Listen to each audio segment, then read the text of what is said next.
പ്രിയമുള്ളവരെ, ഞാൻ ഹരീഷ് ആർ നമ്പൂതിരിപ്പാട്. മഴയുടെ അമ്മ ഈ കഥ കേൾക്കൂ. ഹോ, ഈ നാശം പിടിച്ച മഴ എന്തൊരു കഷ്ടമാണ്. ഒരു കാര്യവും ചെയ്യാൻ നിവൃത്തിയില്ല. തുണി മുഴുവനും ഉണങ്ങാതെ ദുർഗന്ധമായി. ഇങ്ങനെയുണ്ടോ ഒരു മഴ? നാശം പിടിച്ച മഴയൊന്നും മാറിയെങ്കിൽ. അമ്മ ആരോടെന്നില്ലാതെ അരിശം പ്രകടിപ്പിച്ചു. കഴിഞ്ഞ മാസം അമ്മ തന്നെ പറഞ്ഞതല്ലേ, എന്തൊരു കഷ്ടമാണ്, ഒരു തുള്ളി മഴ പെയ്യുന്നില്ല, ചെടികളൊക്കെ ഉണങ്ങിക്കരിഞ്ഞു, കിണറ്റിൽ വെള്ളം അടിയിലെത്തി എന്നൊക്കെ. അപ്പോഴും പറഞ്ഞു, നാശം പിടിച്ച മഴ ഒന്ന് പെയ്തിരുന്നെങ്കിൽ. പെയ്താലും പെയ്തില്ലെങ്കിലും അമ്മയ്ക്ക് മഴ നാശം പിടിച്ചതാണ്. ഉണ്ണിക്കുട്ടൻ ചിരിച്ചുകൊണ്ട് പറഞ്ഞു, മോൻ പറഞ്ഞത് പരമാർത്ഥം തന്നെ. എൻ്റെ കുട്ടിക്കാലത്ത് മുത്തശ്ശി പറയാറുണ്ട്, മഴയുടെ അമ്മയ്ക്ക് ഒരിക്കലും സ്വൈര്യമില്ല. മഴയെക്കുറിച്ച് എപ്പോഴും പരാതി കേൾക്കാനേ അവർക്ക് നേരമുള്ളൂ.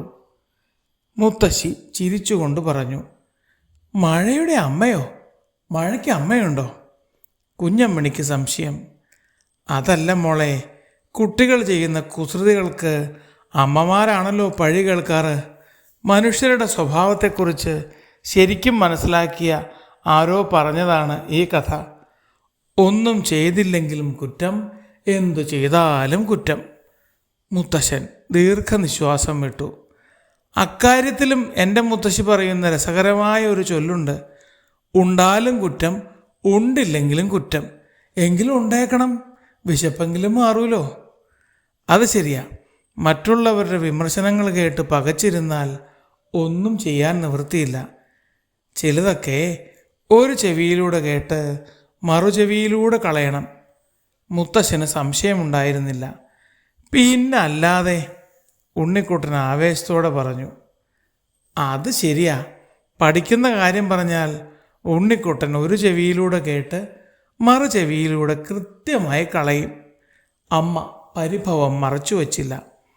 ഇവനെപ്പോലെയുള്ളവർക്ക് ഈ പോളിസി ബാധകമല്ല. നമ്മുടെ നന്മയ്ക്ക് വേണ്ടി പറയുന്നത് കേൾക്കാതെ വെറുതെ വിമർശനത്തിന് വേണ്ടി പറയുന്ന കാര്യത്തെക്കുറിച്ചാണ് ഞാൻ പറഞ്ഞത്. മുത്തശ്ശി ഉണ്ണിക്കുട്ടനെ തിരുത്തി. നമുക്ക് മുന്നിലെത്തുന്ന പ്രലോഭനങ്ങളും അതുപോലെ തന്നെയാണ്. കിട്ടാതെ വരുമ്പോൾ വല്ലാതെ മോഹം തോന്നും. സ്വന്തമായി കഴിഞ്ഞാൽ ആ ഭ്രമമൊക്കെ തീർന്നു. കളിപ്പാട്ടങ്ങൾ മോഹിച്ച് വാശി പിടിച്ച് കരയുന്ന കുട്ടിക്ക് കളിപ്പാട്ടം വാങ്ങിക്കൊടുത്താലോ, 2 ദിവസത്തിനുള്ളിൽ അത് വേണ്ടാതാവും. പിന്നെ അടുത്തതിനോടാവും കമ്പം. നിങ്ങളും അങ്ങനെ തന്നെയല്ലേ? മുത്തശ്ശൻ പറഞ്ഞു.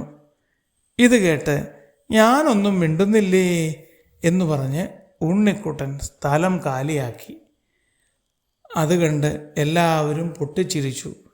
അപ്പോഴും പുറത്ത് അതിശക്തമായി മഴ പെയ്യുന്നുണ്ടായിരുന്നു.